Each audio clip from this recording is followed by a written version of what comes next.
Не е скап. Дури треба да рипнат цените. Затоа што луѓето мачат, нели? Работат. А вие поодмори? А ние уживаме луѓето по плажите и сакат ефтино. Добро, луѓето се тука присутни. Ако не дојдат, тоа ние што ќе јадеме? Не ми е криво за земјоделците и да ми речат и 80 пиперо, ќе дадам. Чим не работите? Не работиме, ќе дадеме.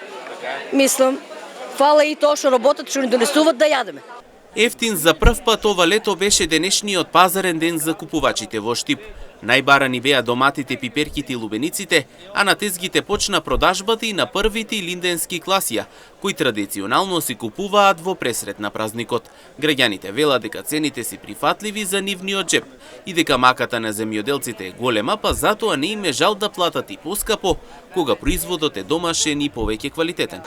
Од што викат од лук до кромит до сите пиперки, патлиџани, се што требаш. Скапо ефтино? Не е скап. Се е на свое. Сега само малку треба они да пазат на тие, да не ги прскат многу производ, да биде по-природно така, не само да се произведе, а да е нешто. Има ли квалитет? Па има, кој ги разбира селските работи, јас ходам по-квалитетното, кој не ги разбира, не може да кажеш.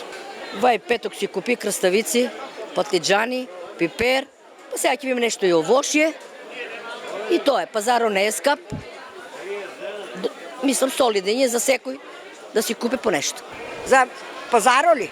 Сега е добар. За мене е добар.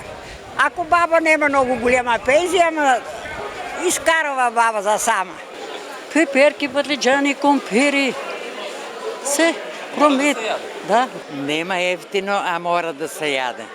Купиме пипер, патлиџани, зелка, крставички, се купиме. Мора да се јаде.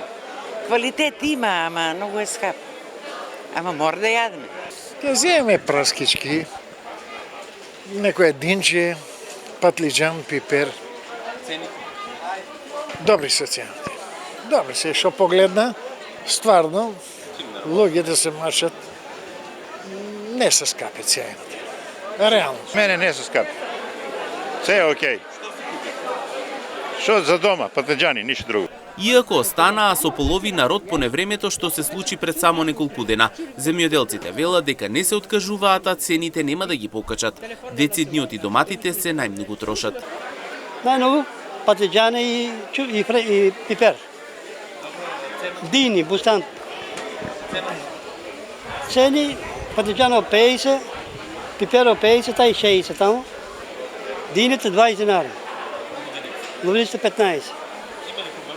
Па има, ја, намалува се. Дополнително денеска се продаваа и сливите џанки, тазе, круши, праски, изобилие на лубеници и дињи, како и многу домашни и свежи јајца, млеко и тазе набрани планински чаеви.